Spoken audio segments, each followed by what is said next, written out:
morning, Corky Alexander here.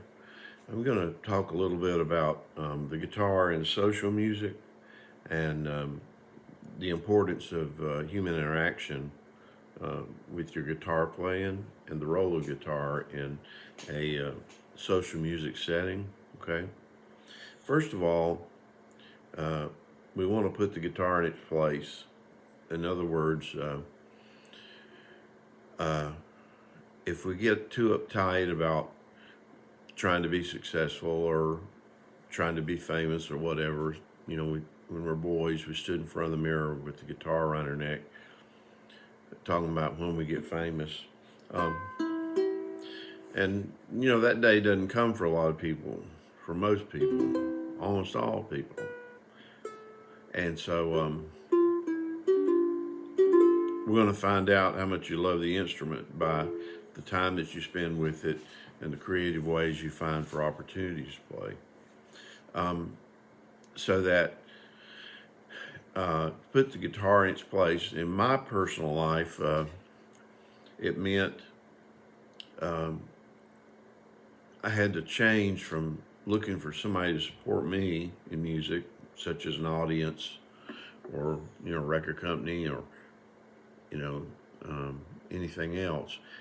I'm looking for ways for the music to support others, and so the proper attitude to have is to put the guitar in its place, because the guitar is not God, and people are more important than guitars. And during the pandemic, I know it's really tempting to think that being at home playing guitars, is better than getting out and associating with people. Of course, as soon as we get this thing a little more under control, we're going to get back out there.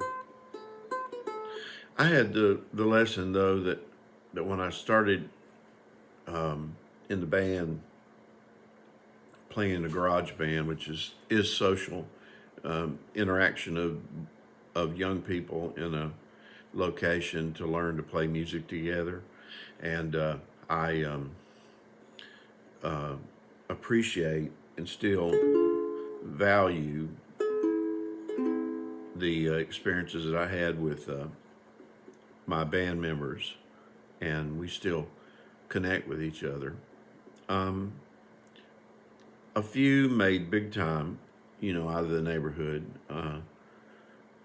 I guess out of the general region where I was raised, probably best known would be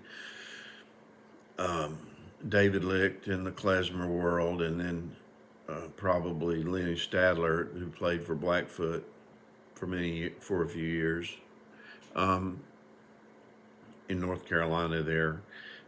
So in these bands, we started learning to watch people's hands. So if you're going to watch people's hands to find out where they're playing, you're going to have to be looking at them and not at a piece of paper. This personal eye contact was very important in my ministry, in the church, as well. Tried to preach without notes, or at least not look at notes. And these ukuleles come out of tune so easy. But anyway, I learned to play watching other people play. Now, in my day, if a band came on television, you had just seconds there to see where their hands were on the instrument before their song was over and they were no longer visible to you. So we learned to play the records, and then we would dash to the TV, especially when Johnny Carson or Dick Cavett, Smothers Brothers, Comedy Hour, Glenn Campbell Show, to see the players play and to try to emulate what they were doing and, catch a secret or catch a trick by watching. Otherwise, you'd have to be in person with people that you could actually visit or pay to go see. And so it was we didn't have YouTube, we didn't have all we had in my day, of course, the earliest I remember is 45 records and radio. And none of that was really helpful because you didn't know where they were putting their hands. Also, to learn to tune the instrument, we didn't have quartz tuners, we didn't have digital tuners or apps we could tune to.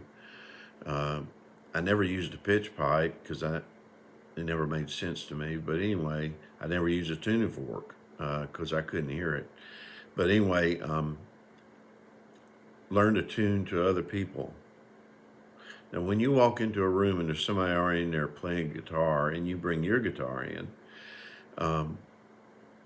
you need to tune to them. Don't go in there saying, oh, we need to get in the standard and make him change and everything. No, make it a friendly interaction and go in there and tune to that person. So you have to develop that ear for that. And then I use a digital tuner today, but not religiously in any way, because you never know when somebody's going to have like a flawed instrument or the piano might not be in tune. And if there is a piano in the room, it's a good idea to tune to the piano because that's what everybody's going to be playing around. And so you might think this is an awful simple discussion about just tuning a guitar.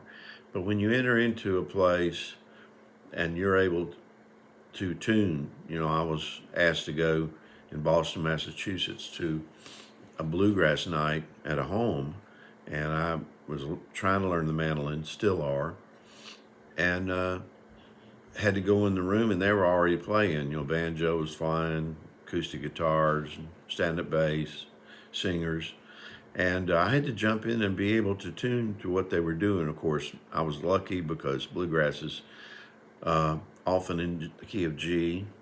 And so I'd go in there and tune my top string on the mandolin, which is a G, and then I might slip off to the restroom or to another room where I can hear myself better and then tune it internally, tune it to that one G that I matched of theirs.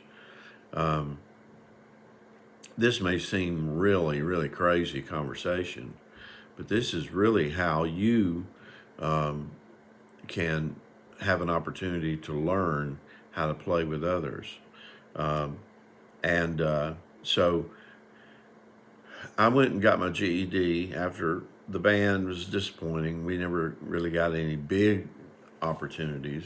We played one college and some dances and things like that, coffee houses, and which is okay. It's good. There's definitely a place for that. But I became a minister after coming to faith, and I went off to Christian college and graduate school, seminary, because I wanted to minister to people. I felt like sitting up in a room by myself playing the guitar was not helping anybody. And so I got my GED, which never went to my head, and I started studying for the ministry. And all the while, I'm playing guitar at home, or there'll be opportunities to jam with other pickers and stuff like that. But I put the guitar in its place because in order to take those early Bible college classes, I pawned my guitar, the only guitar I had. Well, that was kind of a thing between me and God, and I wanted to make sure that the guitar, didn't have an inappropriate value for me. And so I pawned the guitar, and I pawned many guitars over the years for greater good. And so the first point I want to make about the guitar and social music is we got to put the guitar in its place. Okay, I'll be back in a few minutes to talk about this a little more. Okay, have a good one.